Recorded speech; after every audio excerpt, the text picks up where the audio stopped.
Yes, there was once a hockey tournament held at the Summer Olympics. Yes, it was 7-man hockey. Yes, it was played on 56 by 18 meter ice. And yes, they never did any of those three things again. The year was 1920 in Anweep, Belgium, and the Olympics had not been held since 1912 due to World War I. And with the ending of World War I and the Paris Peace Conference, it was not until March of 1919 that the Olympic Committee decided to have a 1920 Olympics and offered the game to Belgium in honor of the suffering of the Belgian people in World War I. On the 5th of April, 1919, Anweep was officially declared the host of the 1920 Olympics, giving them 1 year, 4 months, and 9 days to prepare for the opening ceremony, the shortest in Olympic history. But the games actually started before the opening ceremony. In 1920, it was almost stranger to have ice events at the Summer Olympics than it would be now. Thanks to modern technology, having an ice rink in summer is easier than ever, and having a hockey tournament in summer would not pose the same issues as it would in 1920. Future president of the LIGH, now called the IIHF, Paul Lock, was instrumental in getting ice hockey included in the 1920 Olympic Games. Ice events were held first before all the other games, with the hockey tournament going first, running from the 23rd to the 29th of April. This would be ice hockey's lone tournament in the Summer Olympics, and figure skating, it was their second time. However, the International Skating Union did not endorse or oversee the event due to their stance against the exclusion of the losing nations of World War I from the Olympics. Despite the defeated Central Powers being banned from the Games were a symbol of unity, peace, and strength. That's what the IOC says. It literally still says that on their website. It was also the Olympics that added many of the symbols that we think of today and associate with the Olympic Games. It was the first game with the Olympic flag, with a ring representing each continent. At the opening ceremony, they released white doves, a practice that was continued until the 1980s, and it was also the first Olympics where the athletes took the Olympic oath. We swear we will take part in the Olympic Games in a spirit of chivalry, for the honor of our country and for the glory of sport. However, the hockey tournament started well before the pageantry of the opening ceremony on August 14th. The tournament brought 7 nations together to play hockey: Belgium, Canada, Czechoslovakia, France, Sweden, Switzerland, and the United States at the Ice Palace in Anweep. The game that they played would look a little odd to us modern fans. The ice was 18 by 56 meters. Teams played with 7 men on the ice at one time: 3 forwards, 1 rover, 2 defensemen, and a goalie. Only 1 referee. Forward passing was not allowed. You could only play the puck when standing on your skates, even for the goalies. So the goalies could not kneel or lay down to stop a puck. Also, there were no substitutions on ice, and if a player got injured and could not play, the other team had to pull a player to keep the numbers even. The game itself was 2 20-minute halves, and if there was a tie, then they would play 2 5-minute halves until the game ended with a winner. The setup of the tournament went by the Bergvall System, which was invented by Erik Bergvall, a Swedish water polo player who became a sports official and then a sports journalist. The Bergvall System was used for the first time in 1912 Olympics water polo tournament. In some articles written before the 1920s Olympic hockey tournament, the more famous Swedish journalist Torsten Tagner, I hope I'm not butchering his name, claimed that Erik Bergvall created his system after an idea that Tagner told him in 1913 or 1914. The Bergvall system had a traditional elimination tournament for the gold medal. Then the teams that lost to the gold medal winner would have a new tournament for the silver medal. And the losers to the gold and silver winners would have a tournament for the bronze medal, meaning the gold medal game is in the middle of the tournament. This system is not used anymore for reasons. On the 22nd of April, the teams drew spots in the bracket and elected referees. The Olympics did not hire referees for the tournament, so the teams elected players and coaches to act as referees. The bye went to the French team in the first round. At night on the 23rd of April, the first Olympic hockey game starts with Belgium versus Sweden, and Hewitt from Canada as referee. The Belgians were favored to win against the Swedish hockey team. The Belgian team was well established, and ice hockey was new to Sweden. The Swedish team actually had only a very small number of players that had played hockey before outside Sweden, and it was mostly made up of bandy players who had trained for hockey for a few months, and they were using a lot of kit borrowed from the American team. A few of the players were also football players, and the Swedish team was decked out in the Swedish football kit. 6 out of the 7 Swedish players were playing their first hockey match at the Olympics. Palace de Glace, the Ice Palace, was crowded with Belgians, sure that they would see their team beat the untested Swedes. Yeah. The Swede strategy was to play hard. Hansen brother hard. At one point, there were only 4 Swedes left on the ice because they kept going to the penalty box. The Canadian referee Hewitt said the Swedes were rough, even by Canadian standards. They had a theory that the thing to do was to knock down every Belgian player and then pick up the loose puck. Hewitt asked Seth Howander, who actually did speak English, to tell his teammates to change their style of play. A brief discussion ensued among the Swedish team members, and Howander returned to Hewitt and said, "They say they don't know how you play hockey. They just know how they play." The first half ended 5-0. The second half saw Sweden continue to play rough. And a Swedish newspaper offered the explanation that as the Swedes had just started playing hockey, they did not know how to be underhanded and deceitful like the Belgians. Both teams played equally dirty, but the Swedes were honest about it. Guess that's an interpretation. The game ended 8-0 with Sweden beating Belgium, the hosts, and the team favored for bronze. Canada's captain, Frank Fredriksson, congratulated the Swedes on their victory after the game, saying, "Well done, but it was not ice hockey." It was the Hansen brothers' version of ice hockey, I guess. And Hansen is a Swedish surname.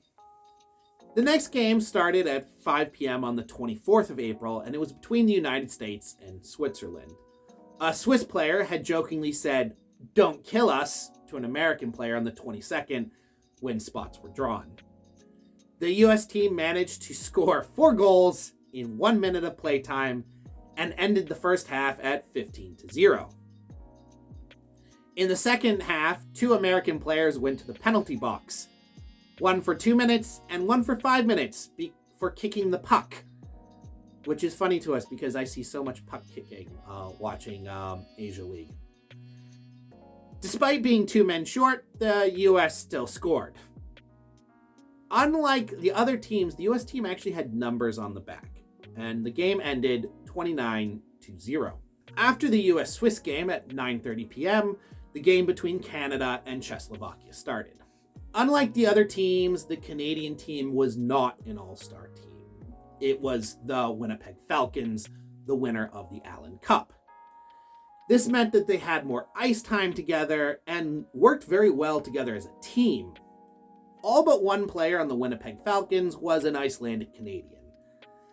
The Winnipeg Falcons came into existence because of policies about who could play on hockey teams, and so at one point the Icelandic Canadians had to make their own team because they weren't allowed on regular teams in Winnipeg. They were like, "No immigrants.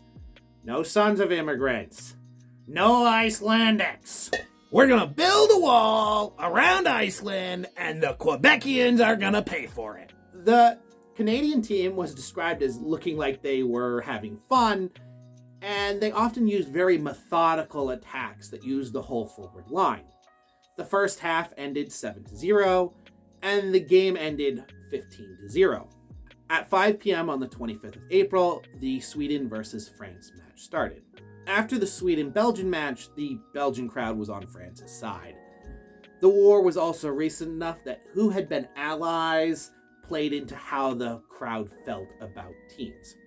The French team, on average, was older, most of the players being middle-aged. France had struggled to put together a team and mostly got players in the waning days of their career. They were also late to Anweep, only getting 3 weeks to practice together. The Swedish coach, LIGH, had been given strict orders before the game.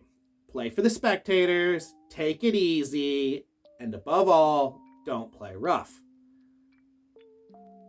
As an older guy, I bet the French players appreciated that. The Swedes had been told to hold back, and they did, avoiding physical contact for the first half of the game. They scored 2 goals near the end of the half when the French team was getting tired. It's a full 20 minutes on ice. Sweden did hold back less the second half and kept pressure on the French, who were unwilling to advance against the younger and faster Swedish team. Once again, Sweden put in 2 goals near the end when the French team was getting tired. The game ended 4-0. The Swedish tendy, Howlander, only had to block 1 long-range shot the entire game. That night at 9 p.m., the game everyone had been waiting for. Canada versus the United States. Sold-out stands, American and Canadian supporters mixed with local and European fans. This game was expected to decide who would win gold. Journalist Oscar Söderlund wrote, "The small puck was moved at an extraordinary speed around the rink, at all directions, so the spectators almost became giddy, and the players fought for it like seagulls that fluttered about after bread crusts from a boat." During the match, Canadian defender Johansson hit the barrier board so hard after a check that he crapped them and kept playing, and Canadian tendy Walter Bryan started bleeding from his hand after catching multiple pucks with his hand. Gloves were not as good back then. Originally, French-Canadian Ernie Gardon had been selected to be the referee. The coach of the French hockey team and an officer in the American Red Cross. He was initially accepted by both teams to be the referee during referee election. I have never seen a source, maybe someone in the comments will tell me or point me to a source, saying what happened. But as match time approached, the predominantly Icelandic Canadian team wanted the right to replace the French Canadian ref if he did not do well. "We're gonna build a wall around Quebec, and the French are gonna pay for it." I do really wish some source would tell us what happened, as the other referee issue had a lot more reasons. Anyways, Ernie Gardon withdrew as ref, and Alfred Desroches, the captain of the French team, became referee. The American Olympic team had actually previously lost to the Canadian team. They had played the Winnipeg Falcons in a game before the Falcons won the Allen Cup.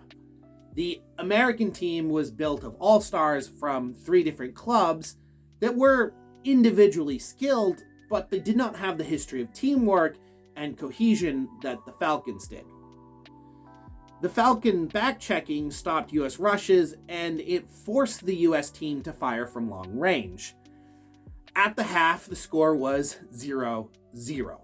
In the second half, the Canadian team managed to score twice, and they played the last 2 minutes very defensively, sealing a 2-0 victory.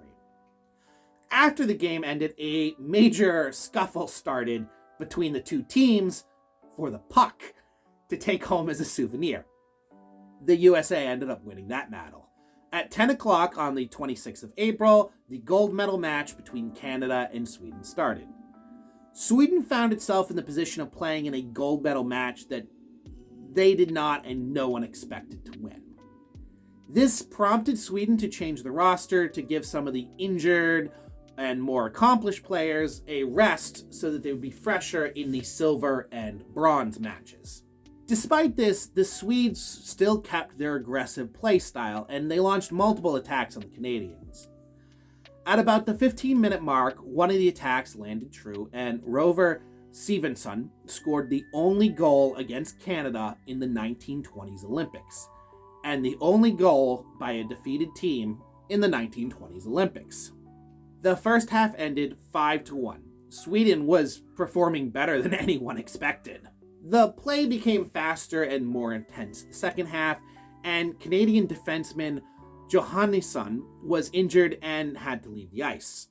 Per the rules, Sweden had to also remove a player to keep the teams even, and removed Mattsson, who was not playing very well.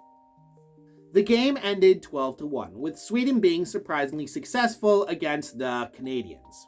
With the Bergvall System, Canada had won the gold and was done playing the tournament.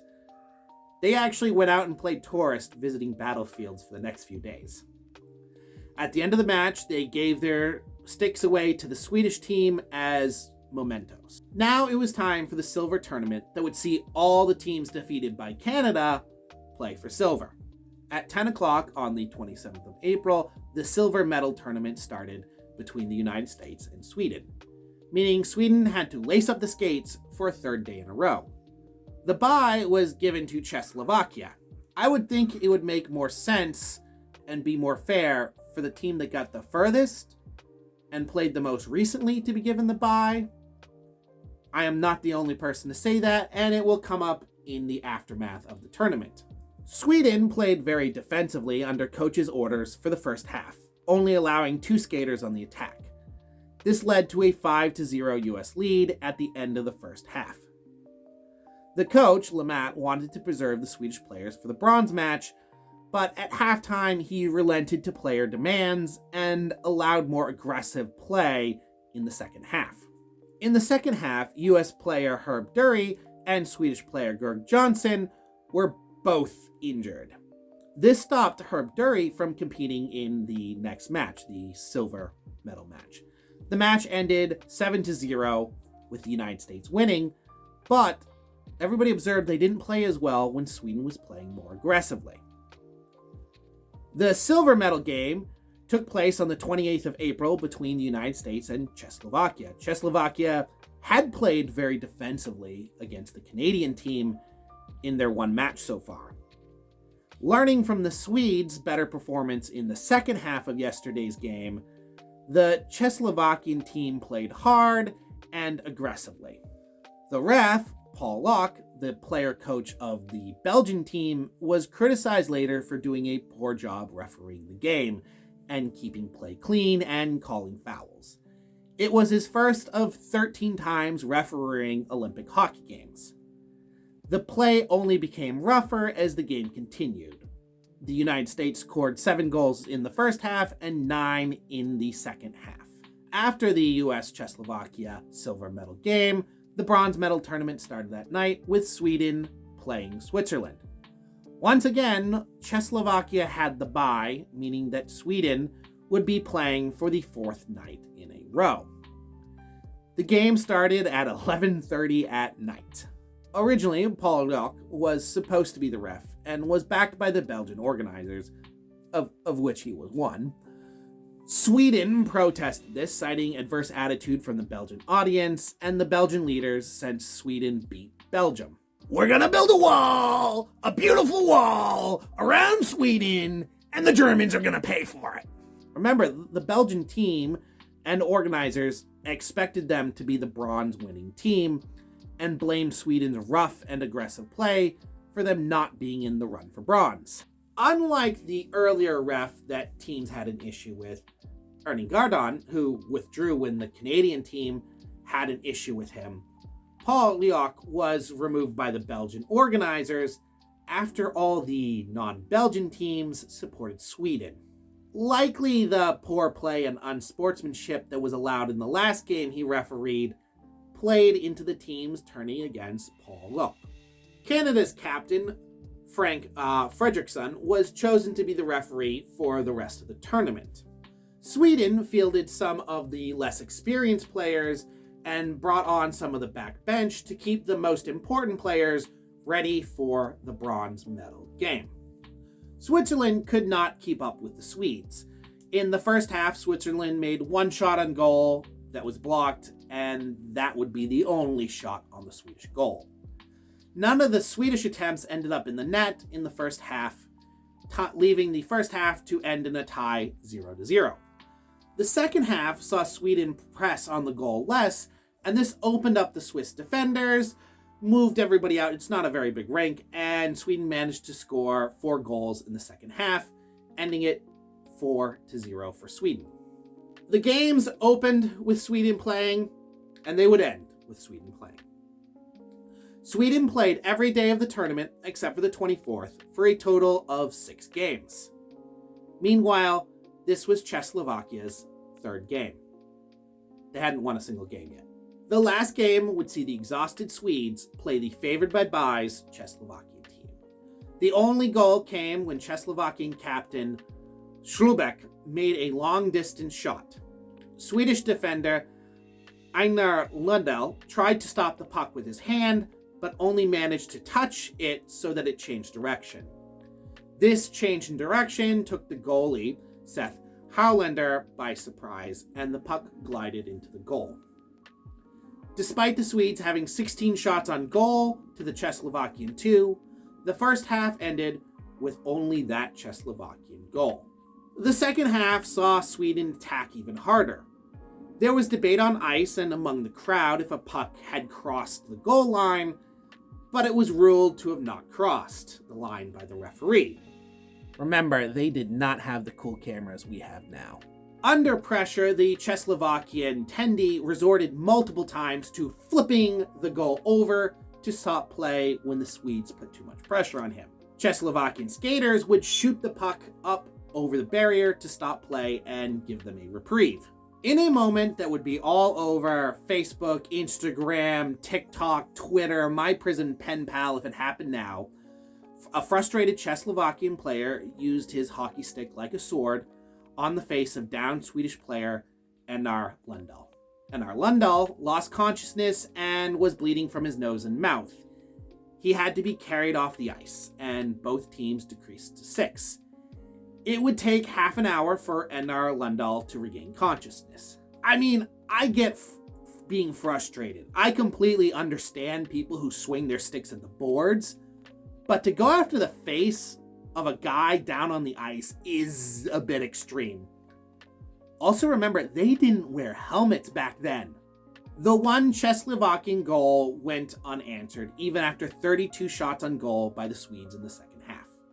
Czechoslovakia took the bronze in the only game they won in the tournament, and Sweden took 4th place. The tournament was in many ways the beginning of the death of the Bergvall system. As mentioned, Erik Bergvall was credited with inventing the system. Bergvall was a former water polo player and later a sports official and journalist. Enthusiasm for the Bergvall system was high at the start of the tournament, particularly in Sweden, where it was seen as a Swedish invention being brought to the world stage. Torsten Tegner, a more famous Swedish sports writer, claimed before the tournament that he was the real inventor of that system, as he had suggested it to Erik Bergvall back in 1913 or 1914 when he worked for Bergvall, despite it being used in the 1912 Olympics. Before the tournament, Tegner said the system would find the medalist team with mathematical precision and a minimum of matches. By the time the silver tournament started, everyone had the same reaction we did, talking about it over 100 years later. Wait, why does Czechoslovakia have the bye? Then, when the bronze tournament started, people once again did what we did. Why does Czechoslovakia have the bye again? The reason given by the Belgian organizers was that it was necessary to finish the tournament on time. By the end, Tegnar no longer claimed to have invented the system, and instead wrote in an article on Sweden's loss, "The blame must be put on the organizers and on Bergvall, who had come up with and carried out this comical tournament system." Unfortunately for Tegnar, his article about the draw and how he had really invented the system, and his article on the loss and how the Bergvall system was bad, were published in the same edition. So they were in the same paper together. Eric Bergvall shot back in the next edition of his paper. You have to remember these men worked for different papers. They were editors of different papers. They were rivals in business sense too. But in his next paper, he pointed out Tegnar's about face, that the system had been used in the 1912 Olympics for water polo before Tegnar claimed to invent it. As for the Olympics itself, Bergvall claimed that the Belgians used it wrong and both Czechoslovakia and Sweden should have played 5 games each. The Bergvall system, in many ways, could never settle on one way to apply its use. The 1920s Olympics saw the system, at high tide with ice hockey, tug of war, football, and water polo. It would continue to be used just in water polo in 1924 and 1928. In the 1928 Olympics, this led to a bronze match between France and Argentina. France had played 5 games, Argentina had played 1. Then it was never again used at the Olympics and limped on for a few more years in school sports tournaments. The LIGH, the former name of the IIHF, held a congress after the tournament. Canada, Sweden, and the United States joined the federation. Sweden was elected to hold a World and European Championship in 1921, but when the time came, only Czechoslovakia sent a team. In addition, major renovations were made to the game. Teams would now consist of 6 players with 2 substitutes, getting rid of the rover position. Playtime would change to 3 20-minute periods for World Championships and 2 20-minute halves for other games. And the numbers of referees would be increased from 1 to 2.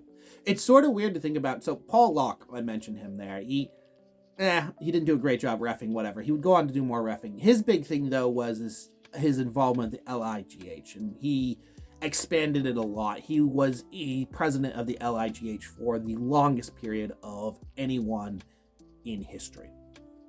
So, part of me is really curious what it would look like playing on those ice dimensions with 7 players each. Because I imagine that it's not as bad as I'm thinking in my head. It must not be, because people were not as fast and big and strong back then, right? A skater now is much faster than a skater 100 years ago. And, the average person now is much bigger than the average person 100 years ago. So it must have not looked as bad, because in my mind, I'm putting modern professional hockey players in those dimensions, but it must not have looked as bad as I'm thinking in my head. But still, 7-on-7 on that kind of narrow ice, that must have been, I don't know. So there's actually some weird Easter eggs in the Icelandic, their hockey association's crest.